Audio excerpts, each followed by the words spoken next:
하나님 말씀 보겠습니다. 하나님께서 우리에게 주시는 말씀은 이사야서 61장 말씀입니다. 이사야서 61장 1절로 11절까지 말씀, 구약 1043년에 있습니다. 이사야서 61장 1절로 11절까지 말씀, 제가 먼저 한 절 읽고 한 절씩 교독하겠습니다. 1절입니다. 주 여호와의 영이 내게 내리셨으니 이는 여호와께서 내게 기름을 부으사 가난한 자에게 아름다운 소식을 전하게 하려 하심이라. 나를 보내사 마음이 상한 자를 고치며 포로된 자에게 자유를, 갇힌 자에게 노임을 선포하며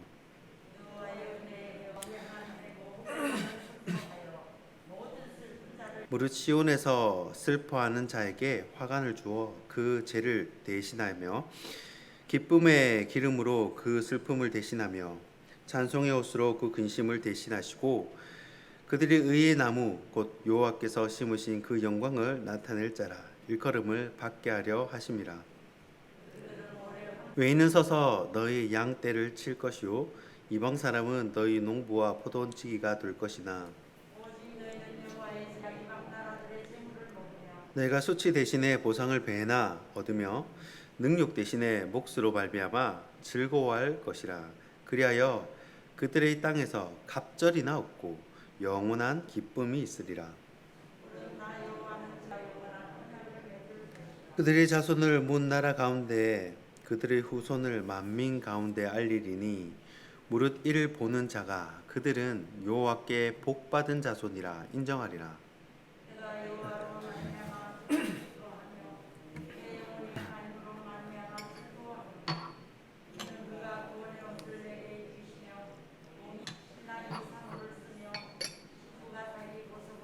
함께 읽겠습니다. 땅이 싹을 내며 거기 뿌린 것을 움돋게 함같이 주 여호와께서 공효와 찬송을 모든 나라 앞에 솟아나게 하시리라. 아멘. 하나님의 말씀입니다. 네, 오늘은 이사야서 7번째 시간입니다. 은혜의 해, 보복의 날, 은혜의 해와 보복의 날이라는 제목으로 말씀을 나누겠습니다. 오늘 이사야 61장은 메시아의 오심과 그 결과를 보여주고 있는 장입니다.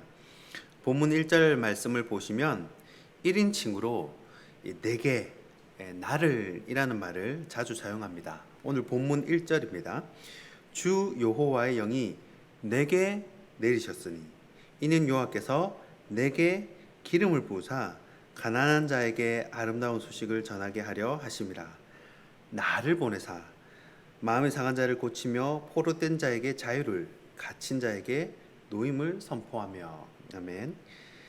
자, 1절에 나, 1인칭 나는 이사야서의 기자임, 당연히 이사야를 가르칠 수 있겠지만 이사야가 미래의 메시아를 두고 한 예언이라는 것이 대부분의 해석입니다. 그 근거를 어디서 찾을 수 있냐면 누가복음 4장 16절부터 오늘 이사야서에 똑같은 내용이 나옵니다. 자, 신약 94페이지입니다. 신약 94페이지. 우리 누가복음 4장 16절부터 제가 봉독해 드리겠습니다. 신약 94페이지를 펴시고요. 누가복음 4장입니다. 16장부터 눈으로 쫓아오시면 되겠습니다. 누가복음 4장 16절입니다. 신약 94페이지. 누가복음 4장 16절입니다. 예수께서 그 가난하신 곳 나사렛에 이르사 안식일에 늘 하시던 대로 회당에 들어가사 성경을 읽으려고 서심해. 선지자 이사야의 글을 드리거늘 책을 펴서 이렇게 기록된 데를 찾으시니 곧 이사야의 글 이사야서를 펼칩니다. 18절입니다. 주의 성령이 내게 임하셨으니 이는 가난한 자에게 복음을 전하게 하시려고 내게 기름을 부으시고 나를 보내사 포로된 자에게 자유를, 눈먼 자에게 다시 보게 함을 전파하며 눌린 자를 자유롭게 하고 주의 은혜의 해를 전파하게 하려 하심이라 하였더라. 자, 20절에 이어집니다. 책을 덮어 그 맡은 자에게 주시고 앉으시니 회당에 있는 자들이 다 주목하여 보더라. 이에 예수께서 그들에게 말씀하시되 이 글이 이사야의 글을 말하죠. 이사야 61장의 말씀입니다. 이 글이 오늘 너희 귀에 응하였느니라 하시니. 아멘. 자, 이 글이 오늘 너희에게 응했다라는 말은 메시아가 지금 너희 앞에 와 있다라는 말이겠죠.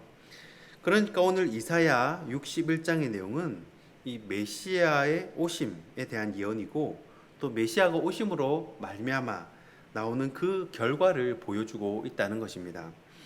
자, 메시아가 임하게 되면 어떤 일이 일어나겠습니까? 그 핵심 키워드가 바로 2절에 있습니다.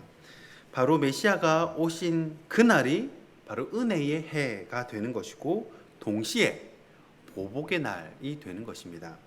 자, 당연한 말이겠죠. 사는 것이 고통스럽고 낙이 없는 사람들에게는 이 메시아가 왔다라는 그 소식 자체가 이 지긋지긋한 삶에서 해방할 것을 기대할 것입니다.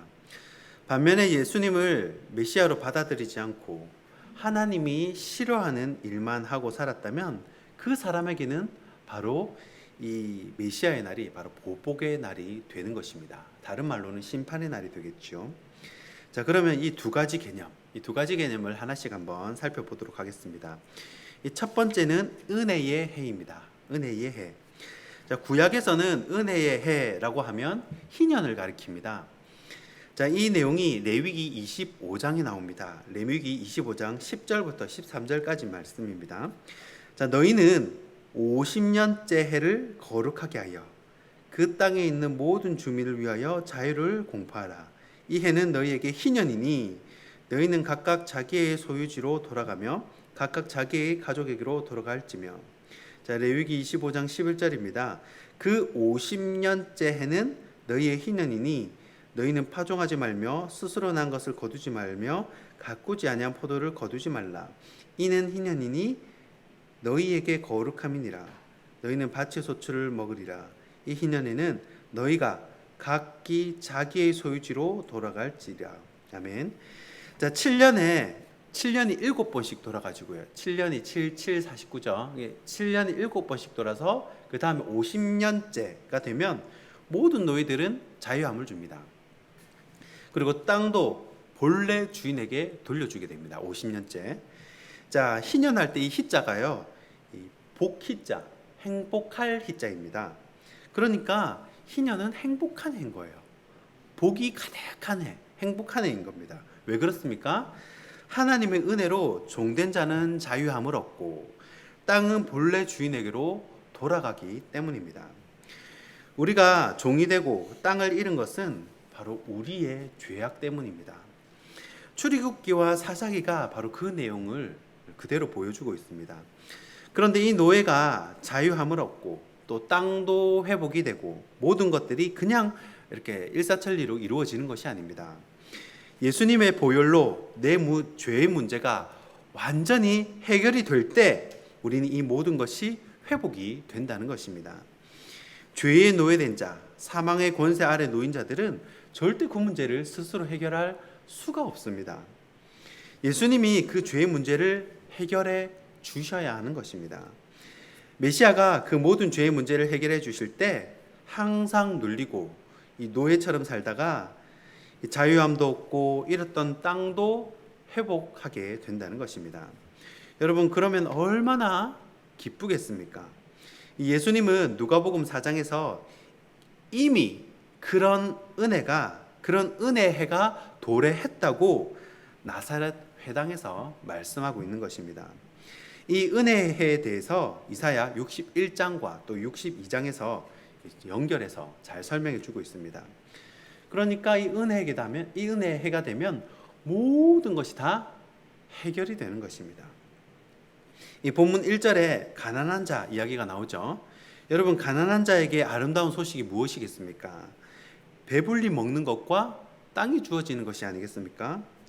또 1절부터 그 다음부터 내용이 62절까지 쭉 그 내용이 나오는 것입니다. 또 마음이 상한 자에게 복된 소식이 무엇이겠습니까? 자신의 상한 마음이 회복되고 이 자존감이 회복되는 것이 아니겠습니까? 그 내용이 또 쭉 나오는 것입니다. 그래서 9절 오늘 본문 9절 말씀입니다. 그들의 자손을 문나라 가운데 그들의 후손을 만민 가운데 알리리니 무릇 이를 보는 자가 그들은 여호와께 복받은 자손이라 인정하리라. 자, 하나님이 세워주시는 겁니다. 내가 막 설러는 것이 아니라 하나님이 하나님의 때에 세워주시는 겁니다. 그래서 자녀들을 통해서 또 본인의 사업토와 물질을 통해서 하나님이 그 마음을 위로하시고 세워주신다는 겁니다. 이런 큰 위로가 저와 여러분 모두에게도 동일하게 임할 줄 믿습니다. 두 번째는 보복의 날입니다. 보복의 날. 보복의 날은 다른 말로 심판의 날이라고 할 수가 있습니다. 자, 은혜의 날을 61장과 62장에서 설명을 한다면 이 심판의 날은 63장에서 설명을 합니다. 이 하나님은 아수르나 바벨론을 이스라엘을 옳은 길로 돌아오게 하는 막대기로 사용을 하셨지만 그들의 악행을 그냥 넘어가지는 않으십니다. 주님의 날에 반드시 심판을 하신다는 것입니다. 그리고 상처받은 자신의 백성을 싸매 주십니다. 물론 내 죄 때문에 내가 힘들고 고난을 받았지만 하나님은 죄에서 돌이키고 주님께 돌아온 자들을 반드시 싸매 주시고 위로하신다는 겁니다. 구약에서는요, 하나님께서 사랑하는 자녀들을 훈련시키실 때 이 물질을 사용하는 경우가 많았습니다. 이 복을 주실 때도 또 위로를 하실 때도 이 물질을 많이 사용하셨습니다. 하나님의 위로죠. 하나님의 위로. 오늘 본문 7절 말씀입니다. 자, 너희가 수치 대신에 보상을 배나 얻으노. 보상을 갑절을 얻는다는 거죠. 그리고 능력 대신에 몫으로 말미암아 즐거워할 것이라. 그리하여 그들의 땅에서 갑절이나 얻고 영원한 기쁨이 있으리라. 아멘. 자, 과거에는 아수르, 바벨론에 의해서 수치를 당합니다. 이 악한 사단의 꾀에 넘어가서 굉장한 수치를 받았습니다. 그러나 이제는 그 수치 대신에 보상을 갑절이나 주겠다는 것입니다. 자, 이 말씀이 신명기 21장 17절에 나옵니다. 이 말씀을 근거로 나오는 것이거든요. 신명기 21장 17절에 이런 내용입니다. 반드시 그 미움을 받는 자의 아들을 장자로 인정하여 자기의 소유에서 그에게는 두 몫을 줄 것이니 그는 자기의 기력의 시작이라 장자의 권리가 그에게 있음이니라. 아멘. 자, 사랑하는 아내의 자녀에게 이제 장자권을 물려주고 재물을 주고 이렇게 했는데 오늘 신명기 21장 말씀은 그렇게 하지 말라는 겁니다. 다른 자식들은 다 한 몫을 받는데, 왜냐하면 그 사랑받지 못하는 아내가 얼마나 서러웠겠습니까? 무시를 당하고 또 멸시를 당하고 그런 서러움이 있었다는 거죠. 그런데 다른 자식들은 다 한 몫을 받는데 미움받는 아내의 아들이라도 이게 몫을 안 주고 그러지 말고 오히려 그 자녀, 그 장자는 두 몫을 주라는 겁니다. 두 몫을 줘. 그러니까 하나님께서 위로해 주시는 겁니다. 하나님이 모르시는 것이 아니에요.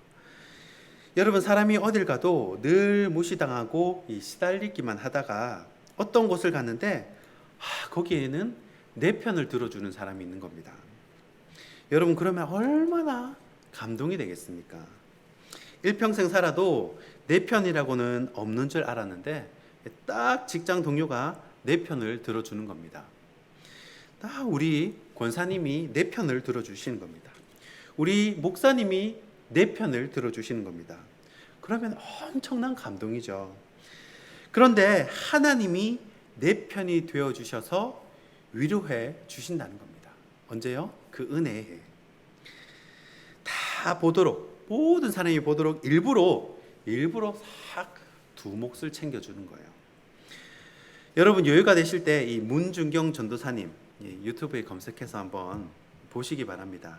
이 일제감정기 그리고 6.25 시절을 거쳐서 그 시대의 여자로 태어났다는 그 삶, 딸로 태어난 삶, 그 서러운 삶, 이 서름이라는 서름은 다 겪고 세상에 내 편이라고는 없고 위로해주는 사람이라고는 하나도 없어서 이제 집을 나가서 이제 자살을 하려고 하는데, 그때 길을 가다가 유명한 그때 부흥사, 수십 년 전이죠. 오래전 일이죠. 처음으로 그 부흥의 그 말씀을 듣고 하늘의 위로함을 받고 회심을 하게 됩니다. 여러분, 다윗도 왕이 되어서야 사람들이 붙었지, 다윗이 사울 왕을 피해 가지고 도망 다닐 때는 믿었던 많은 사람들이 등을 돌립니다. 자기 편이 안 돼줘요. 그래도 다윗이 뭐라고 고백하냐면 이렇게 고백합니다. 시편 118편 7절입니다. 여호와께서 내 편이 되사 나를 돕는 자들 중에 계시니 그러므로 나를 미워하는 자들에게는 보응하시는 것을 내가 보리로다. 아멘. 자, 말씀을 맺겠습니다. 이 구원의 여정 가운데 이 물질의 고난이나 마음의 상처를 많이 입는 경우가 있습니다. 그러나 하나님은 반드시 위로해 주십니다. 싸매 주십니다. 두 몫씩 챙겨 주시고요. 내 편이 되어 주시고 크게 기쁘게 해 주십니다. 자, 그것을 어떻게 비유하냐면 마치 신부가 자기 보석으로 이렇게 몸을 치장하는 것처럼 그렇게 기쁨을 주신다는 것입니다. 하나님은 지친 자에게는 희년을 주시고 악인에게는 심판의 날을 허락하십니다. 이 말씀을 소망의 말씀으로 삼으시고 오늘 하루도 기쁨으로 살아내는 저희 여러분이 되시길 주님의 이름으로 축원합니다. 기도하겠습니다.